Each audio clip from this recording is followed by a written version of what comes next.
September 30th. We're heading to the last stretch of 2023, and what a year it's been. Overnight, more than 11,000 film and TV writers went on strike after the Writers Guild of America and a group representing TV networks and studios failed to agree on a contract. Tonight, Hollywood is completely closed for business. Members of the Screen Actors Guild voted to go on strike today.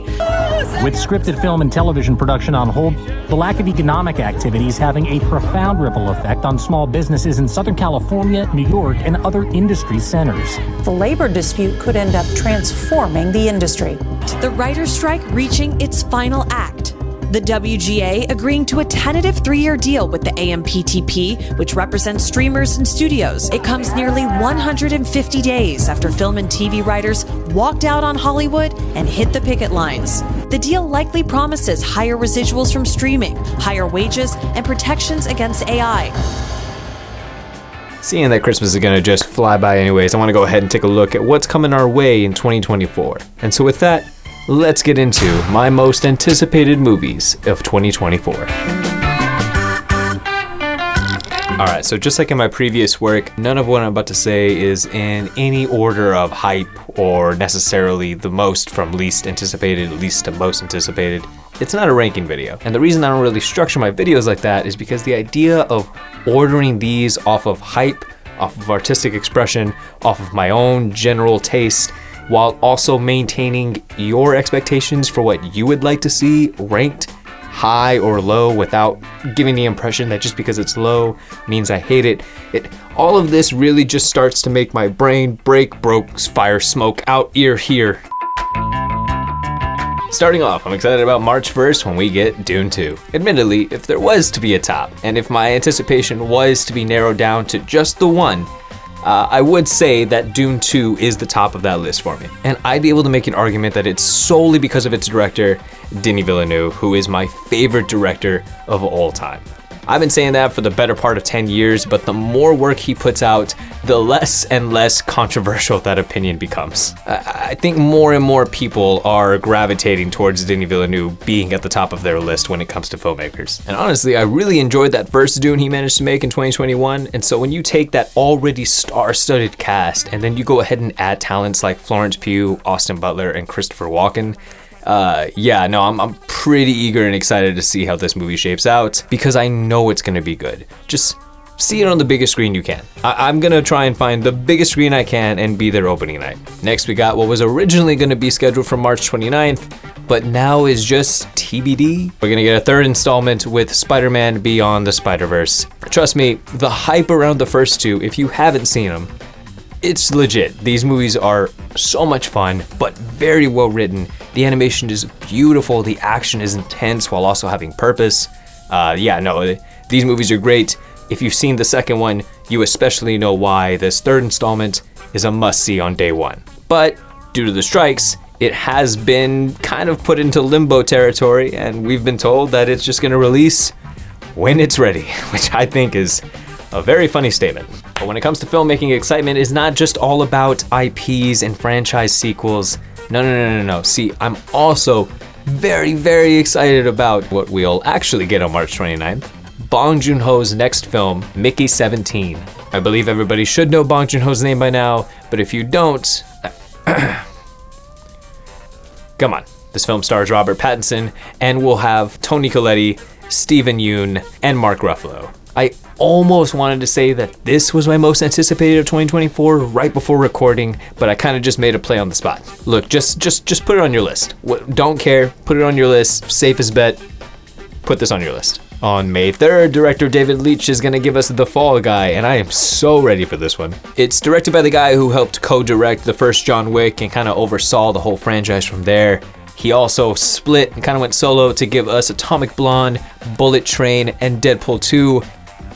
It's going to be fun to see. It's gonna be cool. It's gonna be cleverly hilarious. It's gonna have great action. Yeah, just see the trailer and I'd imagine you're gonna add it to your list too. Next, I'm excited about May 24th, where we're gonna get Kingdom of the Planet of the Apes. Yeah, and look, I gotta tell you, the newer Planet of the Apes trilogy that mostly came from Matt Reeves is my favorite trilogy ever. I'm not saying that it's like the best trilogy, but when it comes to the scope of a character's story, from the very first movie where we see Caesar's mother to where that third one ends and you get to reflect on it all, Easily my favorite character arc, easily my favorite trilogy. It just resonates with me so much. I love this story of Caesar. So seeing more from that story has me pretty excited. But I do gotta temper that excitement somewhere right about here.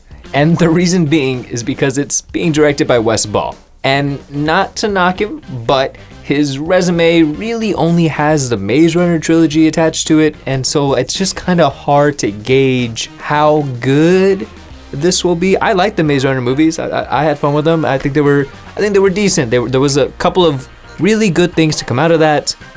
I just think overall, it's not really a surefire bet that the quality of these Planet of the Apes movies will continue with his hands, and I'm sorry to say that. But yeah, he managed to land Kingdom of the Planet of the Apes and the live-action Legend of Zelda movie, so here's hoping for the best. And what may end up having to be a birthday double feature for me, on May 24th, we are also going to be getting, hopefully, maybe, we'll see, the highly anticipated spin-off to the glory that was Mad Max Fury Road, Furiosa. The spin-off starring Charlize Theron will also have Chris Hemsworth and Anya Taylor-Joy. And I don't know why. Maybe it's because of all the problems that came with making Mad Max Fury Road.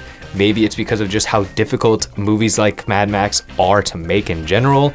I just don't believe this movie is real. I don't think it's gonna happen. And even with the real trailer, I will still cease to believe that it is going to happen until I am sitting in the theater ready to watch it. October 4th, we'll be getting the sequel to Joker. And look, I get it if you hadn't seen the first Joker, or if you didn't necessarily get all of the praise that was getting towards Joker. The movie came out at a very odd time, a very weird time for a movie that cynical and that bleak. But it is a great movie, and I'm very curious about this sequel, hearing so much that it is going to be like a musical and then adding Lady Gaga as Harley Quinn. I just don't see how I miss this when it gets released.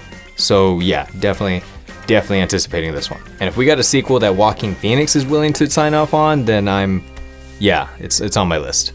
I just want to go ahead and rapid fire some of these other ones, just because I may not be anticipating them as honestly as I am these ones that I've already mentioned, but there is a level of curiosity to each film, so that's why I want to bring them up here. Death of a Unicorn, produced by A24 and directed by Alex Sharfman. It stars Paul Rudd and Jenna Ortega as a father-daughter duo, and the premise alone just has me very curious to see what this movie would even look like. And then off the leads alone, I'm curious about We Live in Time.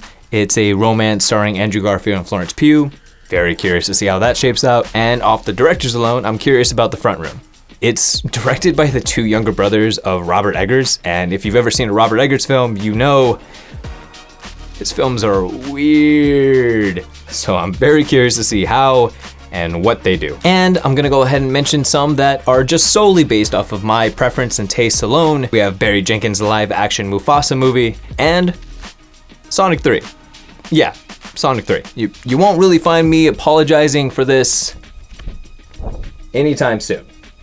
And that's all I got for you on this one. I'm just really excited about what's to come. The year's almost done and time is just flying by. I know you're tired of hearing that by now. But thank you so much for hearing me out. Go ahead and like, subscribe, and comment down below what's some of the movies coming in 2024 that you're excited about. And I'd love to check it out myself, see if it makes my list. Hopefully something I've mentioned has made yours. And we all just get to enjoy 2024 coming out of such a weird year. So thank you for hearing me out again. I will see you on the next one. Bye.